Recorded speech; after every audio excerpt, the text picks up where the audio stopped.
하나님 말씀은 사무엘하 9장입니다. 본문을 읽지 않고 바로 내용을 읽으면서 묵상할 수 있도록 하겠습니다. 사람이 갈급하고 두려울 때 말하는 것과 모든 것을 다 얻고 세상이 다 내 것처럼 보일 때 하는 말은 분명 다릅니다.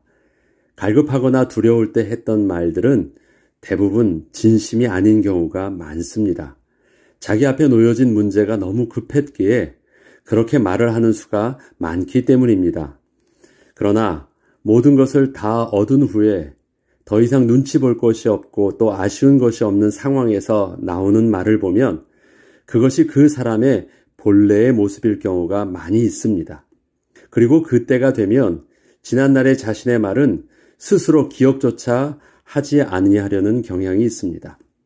그런데 다윗은 요나단과의 약속의 내용을 왕이 되어서도 잊지 않고 있었습니다. 사무엘상 20장에 보면 요나단과 다윗이 함께 맹세했던 내용들이 나옵니다. 너는 내가 사는 날 동안에 여호와의 인자하심을 내게 베풀어서 나를 죽지 않게 할 뿐 아니라 여호와께서 너 다윗의 대적들을 지면에서 다 끊어 버리신 때에도 너는 내 인자함을 내 집에서 영원히 끊어버리지 말라 하고 이에 요나단이 다윗의 집과 언약하기를 여호와께서는 다윗의 대적들을 치실지어다 하니라. 또 다윗이 곧 바위 남쪽에서 일어나서 땅에 엎드려 3번 절한 후에 서로 입맞추고 같이 울되 다윗이 더욱 심하더니 요나단이 다윗에게 이르되 평안히 가라. 우리 두 사람이 여호와의 이름으로 맹세하여 이르기를 여호와께서 영원히 너와 내 사이에 계시고 내 자손과 내 자손 사이에 계시리라 하였느니라 하니 다윗은 일어나 떠나고 요나단은 성읍으로 들어가니라.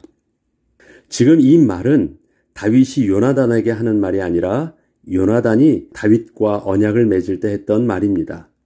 사실 이때의 다윗은 사울 왕이 자신을 죽이려 하는 것을 알고 사울을 피해 도망을 가려는 상황이었습니다. 다윗 입장에서 보면 가장 절박하고 두려우며 한 치 앞도 알 수 없는 상황이었습니다. 그런데 이때에 이스라엘의 권력의 정점에 있던 요나단이 오히려 다윗에게 언약을 맺자고 하면서 다윗에게 이러한 약속을 잊지 말라고 하는 것입니다.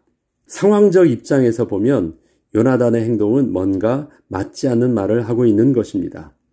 쫓기는 자는 다윗이었기 때문입니다. 물론 요나단의 이러한 모습은 다윗에게 믿음을 잃지 않도록 격려하는 목적도 있었겠지만 요나단이 다윗을 분명하게 알았기 때문이기도 했습니다. 이때 요나단이 다윗에게 큰 은혜를 베푼 것이었습니다. 이러한 요나단의 격려는 다윗에게 너무도 큰 위로와 힘이 되었습니다. 그리고 실제적으로 피할 수 있는 도움도 되었습니다. 다윗은 이러한 요나단을 잊을 수가 없었으며 그 언약을 잊지도 않고 있었습니다. 사울의 집에 아직도 남은 사람이 있느냐? 신하들에게 이렇게 묻습니다. 다윗이 이르되 사울의 집에 아직도 남은 사람이 있느냐? 내가 요나단으로 말미암아 그 사람에게 은총을 베풀리라 하니라. 다윗과 요나단의 약속은 그 누구도 모르는 개인적인 약속이었습니다. 이제 모든 것을 다 얻은 다윗 입장에서는 그저 잊고 지나가면 그냥 별일 없이 지나갈 일이었고 특별히 문제될 일도 없는 일이었습니다. 그러나 이 약속은 하나님 앞에서 서로 맹세하며 했던 약속이기도 했기 때문에 다윗은 특별히 기억해내어 사울의 집에 남은 자를 찾게 된 것입니다. 이것은 다윗이 요나단의 아들을 찾으려고 신하들에게 했던 말은 아니었습니다.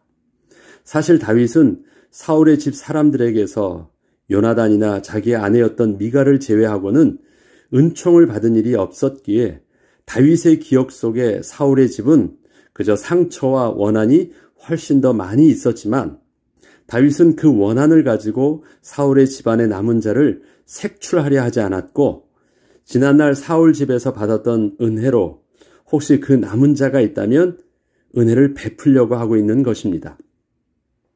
이것은 다윗이 사울의 집안을 어떻게 바라보고 있는가를 잘 보여주고 있습니다.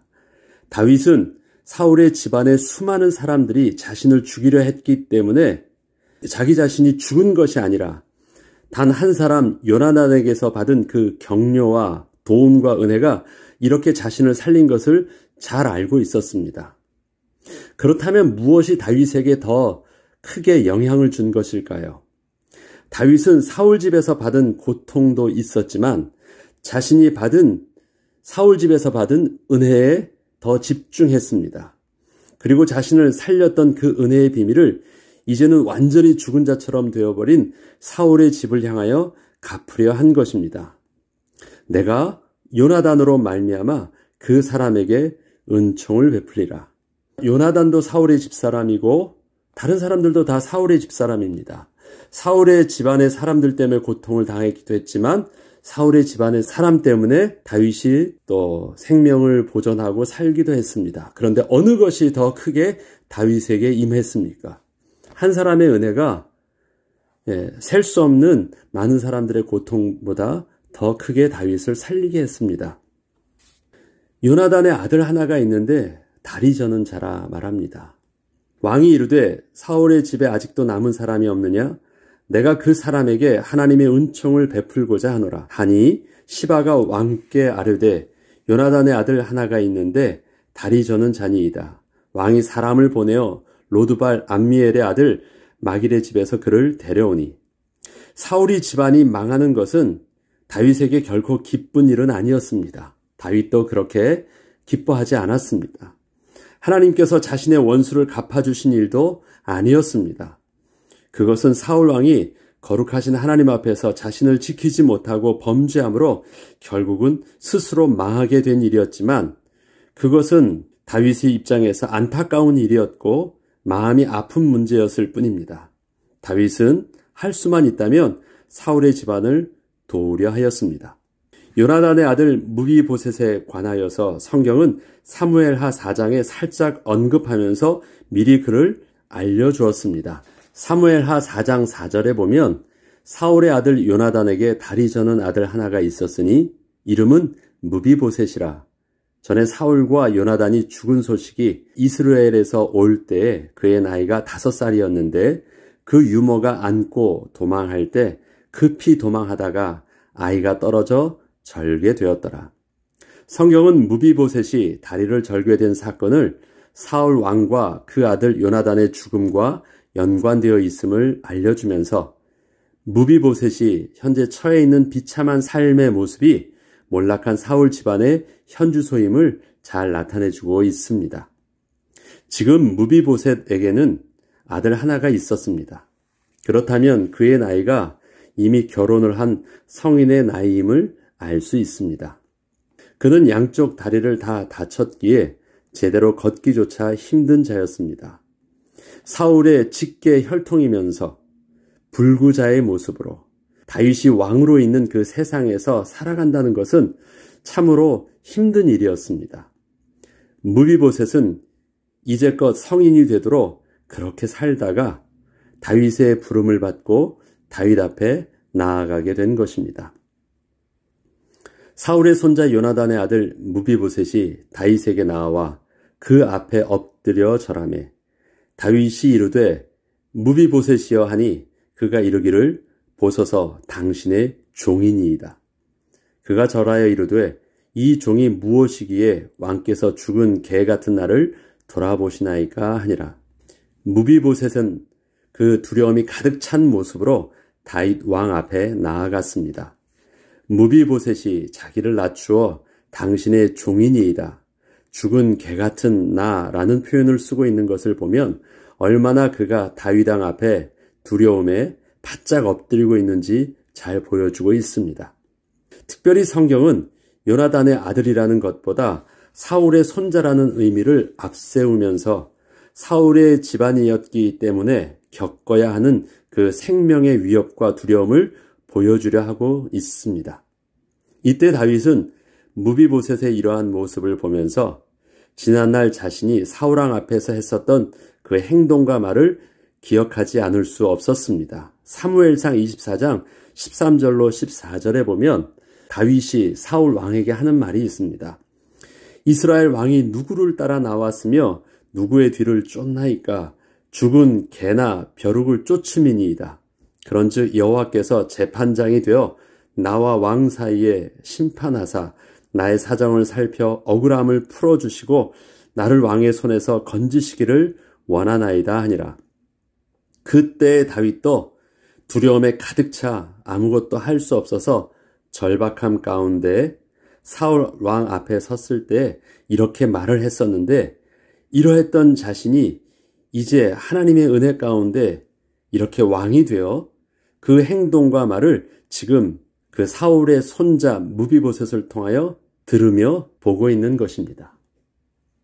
이러한 무비보셋에게 너는 항상 내 상에서 떡을 먹을지니라 라며 안심을 시켜주고 있습니다. 다윗이 그에게 이르되 무서워하지 말라. 내가 반드시 내 아버지 요나단으로 말미암아 내게 은총을 베풀리라. 내가 내 할아버지 사울의 모든 밭을 다 내게 도로 주겠고 또 너는 항상 내 상에서 떡을 먹을지니라 하니, 다윗과 요나단 사이에는 인간적 친분을 넘어서는 하나님 앞에서의 맹세가 존재합니다. 우리 앞서 읽었던 그 내용입니다. 이것은 지금 무비보셋을 향하여 내 아버지 요나단으로 말미암아 내게 은총을 베풀리라는 다윗의 약속이 바로 하나님의 주권 속에서 무비보셋을 보호해 주겠다는 것을 의미하는 말이었습니다. 단순히 너의 아버지하고 내가 친분이 있으니까 걱정하지 마, 그 말을 하려는 것이 아닙니다. 다윗은 하나님 앞에서 맹세했었던 그 하나님의 주권 앞에서 무비보셋에게 그 안전을 보장해 주는 것입니다. 또 내 할아버지 사울의 모든 밭을 다 내게 도로 주겠다는 것은 지난날 사울왕 가문으로서의 모든 신분과 존귀함을 다 회복시켜 주겠다는 약속이었습니다. 너 할아버지 사울과 나와의 그 어떠한 감정도 내가 남아있지 않다. 그러니까 걱정하지 마라. 그것 때문에 너에게 문제가 있지 않을 것이라는 사실들을, 할아버지 사울의 모든 것들을 다 회복시켜 주면서 그에게 약속을 해준 것입니다. 다윗이 세상의 정치적 방법으로 보자면 사울의 직계 혈통을 그렇게 살려두고 자신의 상에서 함께 식사를 하며 사울 왕의 모든 재산을 다시 회복시켜 준다는 것은 어쩌면 다윗의 왕권에 다시 도전이 될 수도 있는 그 싹을 자르지 않고 다시 살려둔 것처럼 보이는, 상식적으로도 맞지 않는 모습이었으나 다윗은 무비보셋을 그렇게 존귀하게 대하여 주었습니다. 다윗은 이 일을 하나님의 주권 앞에서 하나님의 은총을 그렇게 베풀어 준 것이었습니다. 이러한 다윗의 신실함으로 깨어진 이스라엘과 유다는 결국 서로 하나의 통일 왕국을 이룰 수 있었습니다. 우리의 지나온 인생을 되돌아보면 많은 아픔과 상처가 있을 것입니다. 아픔과 상처가 있다라는 것은 그렇게 아픔과 상처가 되는 사람들이 있었다라는 말입니다.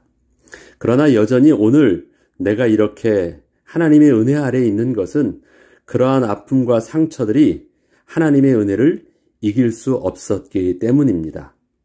따져보면 우리 주위에는 아픔과 상처를 준 사람이 훨씬 더 많아 보이지만 우리는 지금 나를 생명 있게 하고 하나님의 은혜 아래 있게 한 그 작은 만남에 집중할 필요가 있습니다. 세상을 살리는 영향력은 바로 그 안에 담겨져 있기 때문입니다. 많은 숫자가 세상을 영향을 입히는 것이 아니라 하나님의 생명의 빛이 세상을 영향을 입히는 거고 세상을 살리는 것이고 모든 것을 회복하는 것입니다. 우리는 많은 상처 입은 것, 그 다음에 많이 고통을 입은 것, 많은 그런 다수의 사람들을, 나에게 상처 준 사람에 대해서 우리 많이 집중하는 경향이 있습니다. 그것이 우리에게 아픔이 되고 자극이 되었기 때문입니다. 그러나 우리가 집중해야 될 것은 그렇게 내게 고통을 준 것보다 지금 내가 하나님의 은혜 아래 살아있다라는 것입니다. 고통을 준 그 많은 것보다 하나님의 은혜가 더 큽니다. 그렇다면 우리가 무엇을 해야 될까요? 다윗은 하나님의 은혜에 집중할 수 있었기에 무비보셋을 그렇게 대우하며 끝까지 보살펴 줄 수 있었습니다. 그것은 다윗이 하나님 앞에서의 신앙 고백이었으며 하나님의 주권을 신실하게 믿고 순종하고 있던 다윗의 겸손함이었습니다. 생명이 생명을 살립니다. 하나님께서는 우리를 살리는 자가 되도록 생명을 주셨습니다. 살리는 비밀에 집중하는 우리의 그 생명의 삶을 사는 산자의 축복을 하나님은 우리를 통해서 누리시기를 원하시는 것입니다. 생명이 생명을 살립니다. 그러면 하나님이 주신 생명을 가지고 우리는 어디에 집중해야 돼요? 살리는 일에 집중해야 됩니다. 근데 하나님은 우리에게 주신 생명을 가지고 우리는 또 뭐 하려고 하면 안 되는 것입니까? 죽이려고 하면 안 돼요. 원수 갚으려고 하면 안 돼요. 그럼 우리가 집중해야 되는 것은 죽은 자를 살리는 것에 집중해야지, 아직도 저렇게 바득바득 살아있는 자를 원수 갚는다고 해서 죽이려고 하는데 우리의 생명을 써서는 안 되는 것입니다. 하나님의 우리의 방향성은 우리에게 주신 생명이 바로 방향성입니다. 생명은 죽은 자에게 찾아가서 생명을 얻게 하는 것입니다. 내가 볼 때 아직도 살아있는 자를 죽이려 하려고 하는 것이 아닙니다. 무비보셋의 모습을 양쪽 다리가 저는 완전한 불구자의, 힘없는 불구자의 모습으로 표현합니다. 그것이 지금 우리가 바라봐야 될 우리에게 상처 준 자의 모습이고 세상에서 우리가 살려야 되는 세상의 모습입니다. 무비보셋에게 하나님의 은총을 다윗이 줄 수 있었던 다윗의 그 믿음과 겸손함의 비밀이 하나님께서 우리에게 은혜를 주신 생명의 비밀을 가지고 세상을 살리고 세상을 위로하며 또 세상을 용서할 수 있는 그 은혜를 누리길 주의 이름으로 축복합니다. 기도하겠습니다. 하나님의 은혜가 세상에서 내게 주었던 상처와 공격보다도 또 아픔보다도 훨씬 더 컸기에 나는 오늘도 하나님 앞에 나와 예배하며 하나님께 영광을 돌리는 은혜의 백성 되었습니다. 하나님의 은혜가 나를 살렸던 것처럼 하나님의 은혜가 세상을 살릴 수 있는 그 비밀이 하나님 우리에게도 있게 하여 주시옵소서. 하나님이 주신 생명의 비밀을 생명을 살리는 데 쓸 수 있는 하나님의 거룩한 자여, 하나님의 빚진 자여, 빛을 비추는 자여, 그리스도의 제자가 되게 하여 주옵소서. 감사드리며 우리 주 예수 그리스도 이름으로 기도합니다. 아멘.